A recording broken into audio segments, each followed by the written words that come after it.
বছৰৰ শেষ সূৰ্যগ্ৰহণৰ পূৰ্বে চমক সংকট নামি আহিব। তিনি ৰাশিৰ জাতক জাতিকাৰ জীৱনলৈ আহিব বিপদ, হ'ব উত্থান পতন।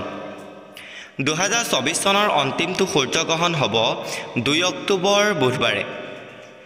ভাৰতীয় সময় অনুসৰি এই সূৰ্যগ্ৰহণ আৰম্ভ হ'ব ৰাতি 9:13 পৰা 3 অক্টোবৰ পুৱা 3:17 এই সূৰ্যগ্ৰহণে 12টা ৰাশিৰ জাতক জাতিকাৰ ওপৰত প্ৰভাৱ পেলাব, কিন্তু 3টা ৰাশিৰ জাতক জাতিকাৰ ওচৰত ইয়াৰ নেতিবাচক প্ৰভাৱ পৰিব।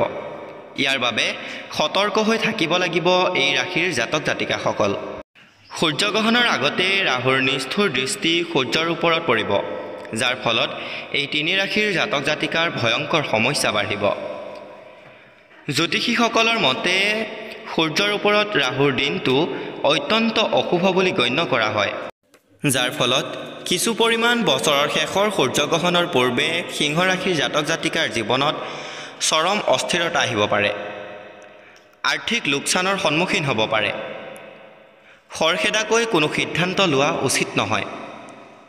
এইবাৰ কাকো বিশ্বাস নকৰিব, নহ'লে আন সমস্যাও হ'ব পাৰে। ধনুৰাশিৰ জাতক জাতিকা। ধনুৰাশিৰ জাতক জাতিকাৰ বাবে এই সময় একেবাৰেই ভাল নহয়।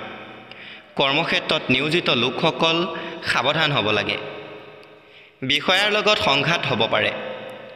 কঠোৰ পৰিশ্ৰম কৰিব লাগিব। বিবাহিত জীৱনত অস্থিৰতা আহিব পাৰে। 3 নম্বৰতে হৈছে মীন ৰাশি। মীন ৰাশিৰ জাতক জাতিকাৰ লোকে নিজৰ সম্পৰ্কত সাৱধান হ'ব লাগে।